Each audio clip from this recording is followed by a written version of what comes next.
Water 20 is the code. It supports us. It's a win-win-win for everybody out there. And so let's get back into this. I got another clip of this colonel talking about, how they use the color coding system to classify friendlies and hostiles in a numbering system. And then I showed the Jade map, the Jade Helm map right there that has the different colors that he talks about. And again, I think that map is the key thing, because just like the NSA spying, this went on for a very long time. We had whistleblowers. William Binney, about half a dozen whistleblowers from the NSA said they're violating the Constitution. They're collecting all your data. That's a violation, not only of the Constitution, but the FISA Act, and nobody paid any attention to them. Then we got the documents. People saw the Snowden slides, and I think that's the thing. People look at this and they say, wait a minute, you're labeling places as hostile, and they said, oh, it's just an exercise, don't worry about it. You need to understand when they say mastering the human domain, this is about mapping everything they can collect on you geographically. So that is just the tip of the iceberg. That is just a big, that's just only part of it. The detail is if you look at GeoInt. Let's go back to there you go, let's go to the clip. So we start out with a layered group level analysis. This is much like traditional all source analysis, intelligence preparation of the battlefield type of things, OPE these days. What we do is, we focus it on groups. We focus it on ethnicities, religious groups. 3%ers. And religious groups, we start to map out in color code the different locations. And we might apply some basic routing and of transportation nodes and routes in that, and that will become a base layer. The second step we start doing is support level characterizations. The support level characterizations, we generally will make a scale, and we'll say +4 to -4. We'll take current ops activity in a particular area. We'll base it in the case of you pick a place and try and neck it down into a +4 being bad a location, a -4 being a good location, and we start to characterize the location in a color coding simple way, green, yellow, and red, and then we start layering that on top of the tribal aspects, and we start to see very distinct patterns of when they say tribal, what I mean X or demographics, what group X politics, supports things like or doesn't support hostile activities in their area, vice areas that are, say, green and read the clear bottom of, sentence. problems. Opportunity to work with civilians and gain their trust. All-source-centric That's right off the Jade Helm approach. slide.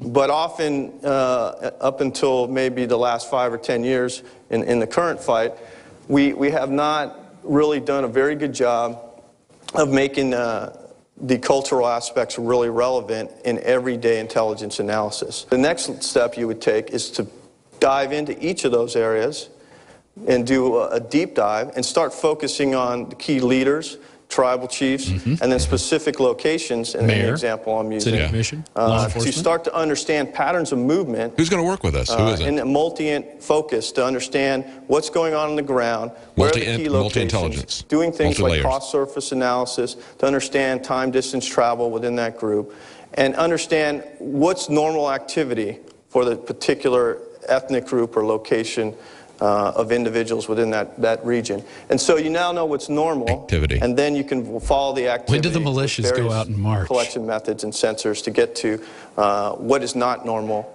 and what needs to be adjusted over time.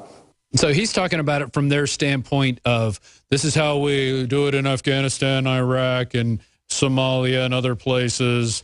But as we're going to get to, we're going to show you they're bringing all this back home. They're working with civilian institutions. They're working with law enforcement. And we've got more clips coming. So this is just the tip of the iceberg. We're trying to lay out a case here as if you were in court and you were presenting evidence going, look, Jade Helm is for the American people. Jade Helm is for the American people. Jade Helm is for the American people. That was our opening argument. And now we're going to show you how it is being used for the American people. The means of defense abroad have always become the tools of tyranny at home. That is a lesson of history. That is what James Madison, one of our founders, said. Listen, when he's talking about the activity that people are doing, this is activity-based intelligence. This is a key part of this. Activity-based intelligence, ABI, joins up with human domain analytics, which is HDA, okay? Together, what they're doing is they're focusing on the activity and the transactions associated with a person, a population, or an area of interest. Now, Rob, I want to say the key ABI enablers, they say.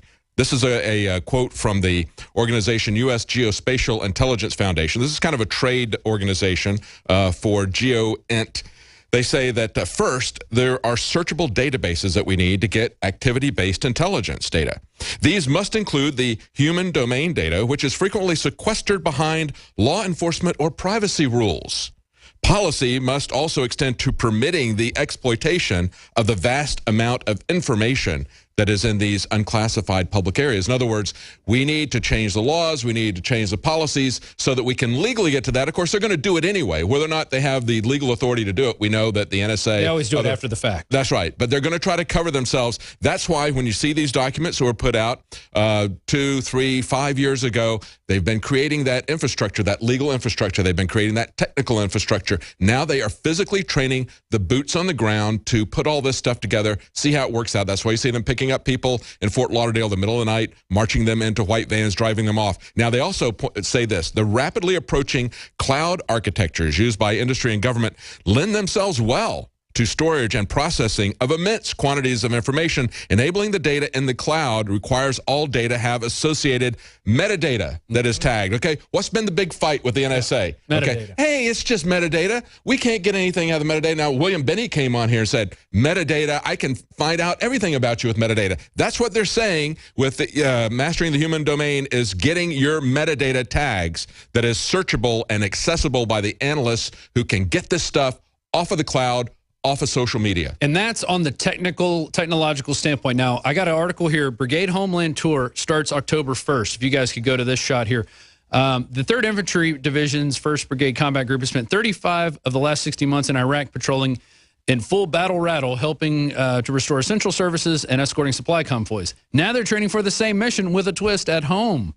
Beginning October 12th for 12 months, they will be under the day-to-day command of U.S. Army North, the Army service component of Northern Command. So they're coming home to work with NORTHCOM, and they say at least there's going to be 750,000 troops. This is back in 2008. So boots on the ground training here in the United States. Now in 2010, we see that they're grabbing this data to create battlefield models and all over the world, essentially. Now let's including the United States. Including the United States. And now we're going to go to this 3rd clip from this conference. This is the Doug Weinstein, the Office of the Undersecretary of Defense, that's DOD, Department of Defense, for Intelligence. And he talks about why it's so important that we have all this information, and even makes a reference to James Clapper, saying why he thinks it's so important that we have all this information. Let's roll the clip. Weinstein. As Chris mentioned earlier, I'm a policy analyst in the Office of the Undersecretary of Defense for Intelligence, Sociocultural Analysis Program. The program was established less than just 2 years ago to provide support for and oversight of defense intelligence, sociocultural analysis, capabilities to apply and integrate the social sciences in addressing defense intelligence requirements. This period of low-intensity conflict